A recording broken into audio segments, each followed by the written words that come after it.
तो भारत में ही नहीं तो भारत के बाहर 60 देशों में कार्यक्रम होने वाले।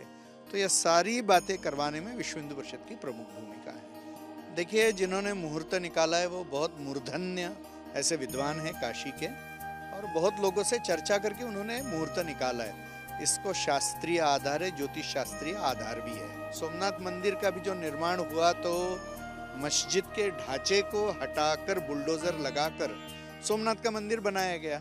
तो वो संकल्प वल्लभ भाई पटेल जी ने लिया, समुद्र का जल हाथ में लेकर उसकी प्राण प्रतिष्ठा इसी अवस्था में मंदिर था। तब डॉक्टर राजेंद्र प्रसाद जी जो भारत के प्रथम राष्ट्रपति थे उन्होंने किया। अच्छा, ये भी सवाल कर रहे हैं लोग कि अयोध्या अब तो मथुरा काशी का। ऐसा हिंदू समाज का संकल्प है, अयोध्या मथुरा काशी का।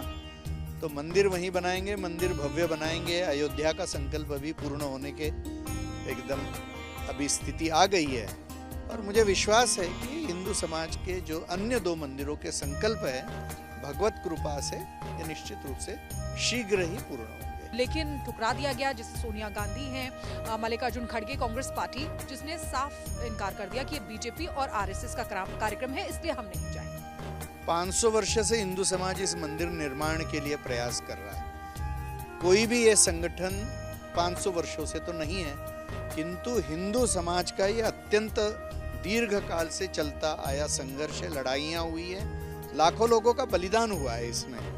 मगर ये सब कुछ होने के बाद भी इस तरह के प्रसंग में निमंत्रण ठुकराना मुझे लगता है उनकी कम नसीबी है। और हिंदू समाज ने जो संघर्ष किया है, हिंदू समाज की जो आकांक्षाएं हैं, हिंदू समाज का जो बलिदान है, उसका भी अपमान जैसा मुझे लगता है। मंदिर का मार्ग यदि गुलामी के तरफ जाता है तो ये तो गुलामी से मुक्तता की बात है सही अर्थ में। तो ये तो राम जन्मभूमि का आंदोलन या अस्मिता का, स्वाभिमान का आंदोलन रहा है।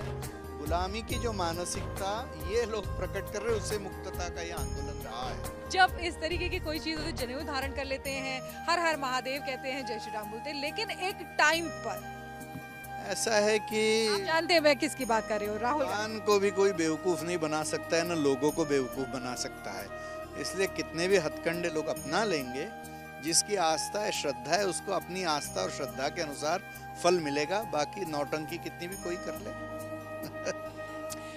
तो अयोध्या में हम मौजूद हैं और मेरे पीछे आपको श्री राम मंदिर आपको दिखाई दे रहा है, जिसका निर्माण कार्य तेज गति से चल रहा है। लेकिन ऐसे में वीएचपी की क्या भूमिका है, हमारे साथ बात करने के लिए हैं वीएचपी के केंद्रीय महामंत्री मिलिंद परांडे जी। बहुत बहुत स्वागत है सर आपका रिपब्लिक भारत में। मैं ये जानना चाहती हूँ, इस समय पूरा देश जो है हर्षोल्लास से भरा हुआ है, हर कोई इस दिन का सदियों से इंतजार कर रहा था। वो दिन आ गया है 22 जनवरी का, जब रामलला अपने नए भवन में विराजमान हो जाएंगे। लेकिन इसमें वीएचपी की क्या भूमिका है, हम हमारे दर्शकों को। ऐसा है कि राम जन्मभूमि के आंदोलन का नेतृत्व पूज्य संतों के मार्गदर्शन में विश्व हिंदू परिषद ने किया। माननीय अशोक जी उस समय थे, और उसके बाद में अभी जब इसका निर्णय आ गया और मंदिर के निर्माण का भी कार्य हुआ है, तो इसके लिए जो बहुत बड़ा समर्पण अभियान चला, तो उसके लिए भी समाज में जाकर तीर्थ क्षेत्र की सारी व्यवस्था को मदद करने का काम विश्व हिंदू परिषद ने किया। और अभी जब मंदिर निर्माण का कार्य आया है तो हमारे भी हजारों कार्यकर्ता प्रत्यक्ष इस कार्य में तीर्थ क्षेत्र को मदद करने के लिए लगे। तो ये एक पक्ष है, क्योंकि करोड़ों लोग इस विषय के साथ जुड़े हुए, एक ही दिन वो यहाँ आ नहीं सकते, और इसलिए देश भर के समाज की सहभागिता आज के कार्यक्रम में कैसे होगी। तो रचना यह बनी है कि पूर्ण देश भर के लगभग 5 लाख मंदिरों में लोग अपने अपने मंदिरों में एकत्र आकर राम जी के प्रथम आरती में सहभागी हो। तो बराबर जब यहाँ पे जो सारा विधि होगा तो वह अपने अपने मंदिरों में एकत्र आकर लोग स्क्रीन पे देखेंगे, आरती करेंगे, प्रसाद वितरण करेंगे, और राम जी की वापसी अपने घर में हो रही है 500 वर्षों के बाद में, तो उसके निमित्त दीपोत्सव पूर्ण देश भर में मनाया जाएगा। तो भारत में ही नहीं तो भारत के बाहर 60 देशों में कार्यक्रम होने वाले।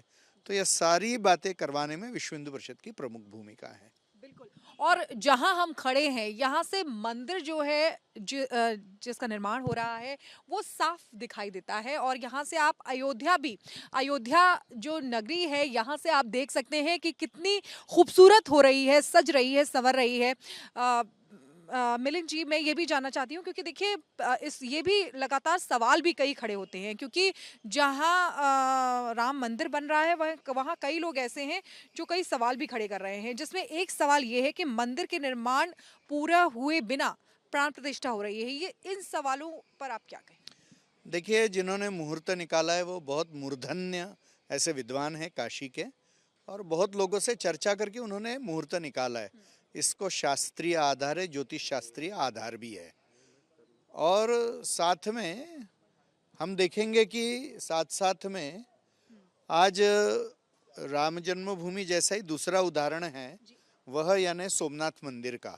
सोमनाथ मंदिर का भी जो निर्माण हुआ तो मस्जिद के ढांचे को हटाकर बुलडोजर लगाकर सोमनाथ का मंदिर बनाया गया।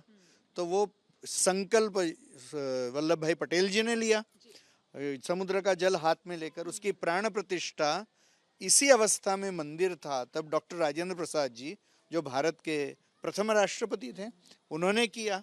तो इसलिए इस अर्थ में ऐसा तो हुआ ही है, सोमनाथ का जो ज्योतिर्लिंग है वो मंदिर का भी ऐसा ही हुआ है। तो यह शास्त्र मान्य लोकमान्य है, इसलिए इसमें कुछ गलत नहीं है। ठीक है। अच्छा, ये भी सवाल कर रहे हैं लोग कि अयोध्या अब तो मथुरा काशी का। ऐसा हिंदू समाज का संकल्प है, अयोध्या मथुरा काशी का। तो मंदिर वहीं बनाएंगे, मंदिर भव्य बनाएंगे। अयोध्या का संकल्प अभी पूर्ण होने के एकदम अभी स्थिति आ गई है। और मुझे विश्वास है कि हिंदू समाज के जो अन्य 2 मंदिरों के संकल्प है, भगवत कृपा से ये निश्चित रूप से शीघ्र ही पूर्ण होंगे। ठीक है। तो देखिए शीघ्र ही ये भी संकल्प जो किए गए हैं वो भी पूरे किए जाएंगे। लेकिन हम देख रहे हैं मिलिंद जी कि जिस तरीके से विपक्ष जो है वो सवाल खड़े करता रहता है। और एक बार फिर से निमंत्रण भी उनको भेजा गया लेकिन ठुकरा दिया गया। जैसे सोनिया गांधी हैं, मल्लिकार्जुन खड़गे कांग्रेस पार्टी, जिसने साफ इनकार कर दिया कि ये बीजेपी और आरएसएस का कार्यक्रम है, इसलिए हम नहीं जाएंगे। 500 वर्ष से हिंदू समाज इस मंदिर निर्माण के लिए प्रयास कर रहा है।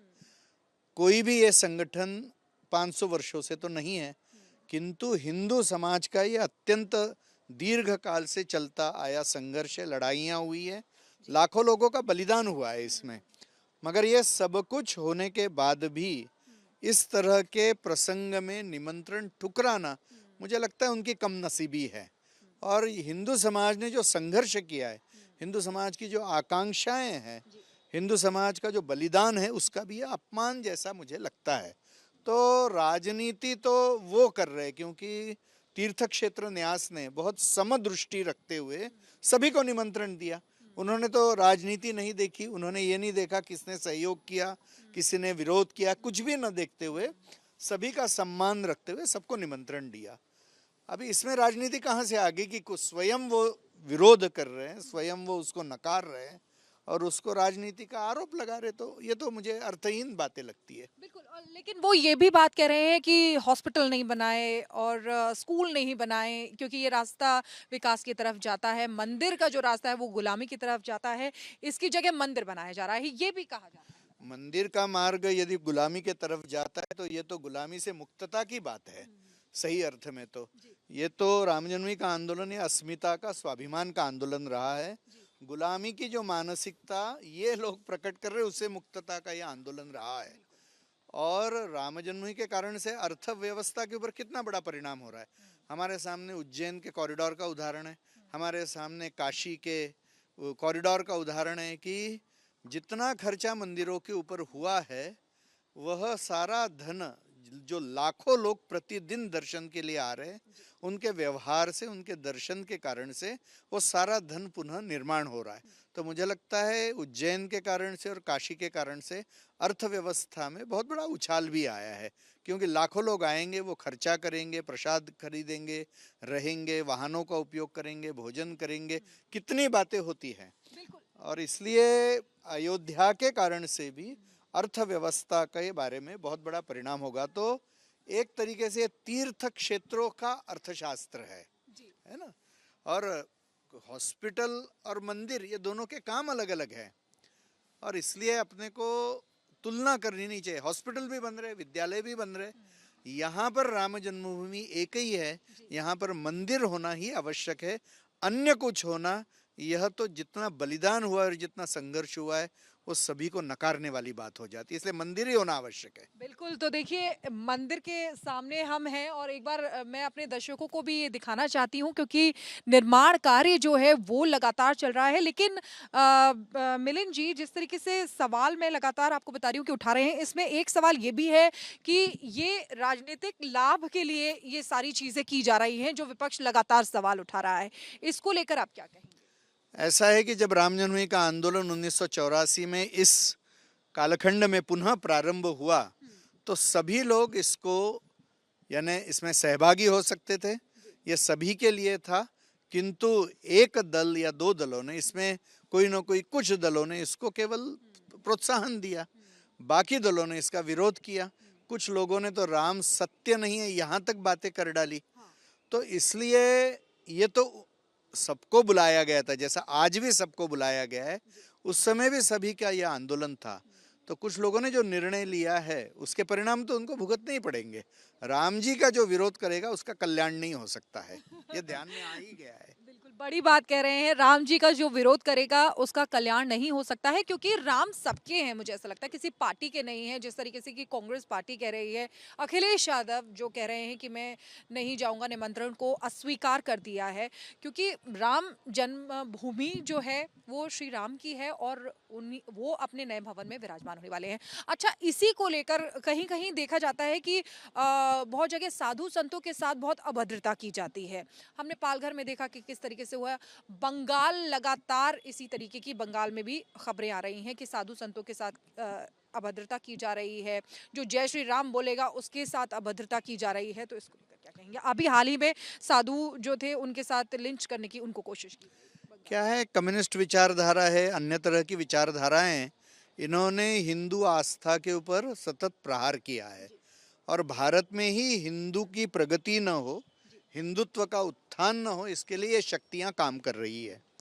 और इसलिए जो श्रद्धा तोड़ने के ये विषय जो हो रहे हैं, सांस्कृतिक एक तरह का ये कल्चरल मार्क्सिज्म जैसा विषय जो अपने समाज में चल रहा है, इस कारण से समाज का वातावरण विषाक्त हो गया है और कई जगह पर इस तरह के आक्रमण को प्रोत्साहन दिया जा रहा है। और इसलिए पालघर में भी जो हुआ, उस क्षेत्र में भी, वो वनवासी क्षेत्र है, वहाँ पर भी कम्युनिस्ट विचारधारा का बहुत फैलाव हुआ, लोगों की श्रद्धा टूटी। और आज हम जानते हैं कि कम्युनिस्ट विचारधारा के कारण से जितनी हिंसा, आप रशिया का इतिहास देख लीजिए, आप चाइना का इतिहास देख लीजिए, आप भारत में देख लीजिए, जितनी हिंसा इन्होंने की है उतनी शायद ही किसी ने की होगी। तो हिंदू श्रद्धा तोड़ने वाली जो शक्तियां भारत में हैं, उस कारण से समाज में इस तरह की प्रवृत्तियां आज होते हुए दिखाई दे रही है। ऐसे दोषियों को सजा होनी चाहिए, कठोरता से होनी चाहिए। ठीक है, और उन लोगों के लिए आपका क्या कहना है जो मौसमी जनेऊधारी हो जाते हैं, यानी कि जब जब इस तरीके की कोई चीज़ होती है, जनेऊ धारण कर लेते हैं, हर हर महादेव कहते हैं, जय श्री राम बोलते हैं, लेकिन एक टाइम पर ऐसा है कि आप जानते हैं मैं किसकी बात कर रही हूँ, राहुल गांधी। भगवान को भी कोई बेवकूफ़ नहीं बना सकता है, ना लोगों को बेवकूफ़ बना सकता है। इसलिए कितने भी हथकंडे लोग अपना लेंगे, जिसकी आस्था है, श्रद्धा है, उसको अपनी आस्था और श्रद्धा के अनुसार फल मिलेगा। बाकी नौटंकी कितनी भी कोई कर ले। ठीक है, और जो रिपब्लिक भारत हमारे दर्शक देख रहे हैं उनको क्या मैसेज देना चाहते हैं, क्योंकि वो ऐसा दिन होगा जब पूरा देश ही नहीं बल्कि विदेश में भी इस चीज़ का अरेंजमेंट किया गया है कि दीपोत्सव होगा, हर कोई अपने घर में दिवाली मनाएगा उस दिन। तो क्या कहना चाहते हैं हमारे दर्शक? राम जन्मभूमि का मंदिर यह एक राष्ट्रीय अस्मिता का प्रतीक है, उसके पुनर्प्रतिष्ठा का एक बहुत बड़ा प्रयास है। तो जब हम इस मंदिर में आकर भगवान का दर्शन लेंगे तो भगवान के जीवन की जो बातें, सामाजिक समरसता का विषय है, तो हर हिंदू के जीवन में भी वह पुनः पूर्ण रूप से प्रकट होने की आवश्यकता है। साथ साथ में हम देखेंगे कि भगवान ने अन्याय के विरुद्ध लड़ाई की, बहुत निर्भयता से की और लोक संगठन करके की। यह भी शौर्य पराक्रम हर एक हृदय में, हर एक व्यक्ति के जीवन में जागृत होना चाहिए। और तीसरी बात, भगवान ने कर्तव्यों का पालन करने के लिए पूर्ण जीवन बिताया। आज हर कोई अधिकार की बात कर रहा है, मगर भगवान का जीवन कर्तव्यों की शिक्षा देता है, इसलिए हमारे लिए वो मर्यादा पुरुषोत्तम है। तो सामान्य व्यक्ति ने भी जो जीवन जीना चाहिए उसके आदर्श राम जी है। तो यह सारी बातों की प्रेरणा यानी राम जी का जन्म हमारे हृदय में भी होना चाहिए। जैसा वो मंदिर में अभी यह निर्माण के साथ में हो रही प्राण प्रतिष्ठा हमारे हृदय में भी होएगी, तो मुझे लगता है कि यह सही अर्थ में राम राज्य की ओर लेके जाने वाला फिर मार्ग प्रशस्त हो जाएगा। तो देखिए किस तरीके से अपने विचार साझा किए मिलिंद परांदे जी ने। लेकिन एक बार मैं अयोध्या नगरी यहाँ पर अपने दर्शकों को दिखाना चाहती हूँ कि कैसी दिख रही है इस समय राम की नगरी अयोध्या, जो सजती संवरती नजर आ रही है। ये सिर्फ रिपब्लिक भारत पर हम आपको दिखा रहे हैं एक्सक्लूसिवली कि किस तरीके से हर तरफ खुशी का माहौल है। हर कण कण यहाँ पर जो है वो राम में नजर आ रहा है। तो मिलिंद जी, जिस तरीके से हम लगातार अपने दर्शकों को बता रहे हैं, आपने भी अपने विचार जो है बेबाकी से हर मुद्दे पर रखे हैं। आपका बहुत बहुत शुक्रिया। धन्यवाद। जय श्री राम। और जय श्री सभी राम। लोग निश्चित रूप से अयोध्या में राम जी के दर्शन के लिए 22 तारीख के बाद कभी भी पधारिए। बहुत बहुत शुक्रिया। जय श्री राम।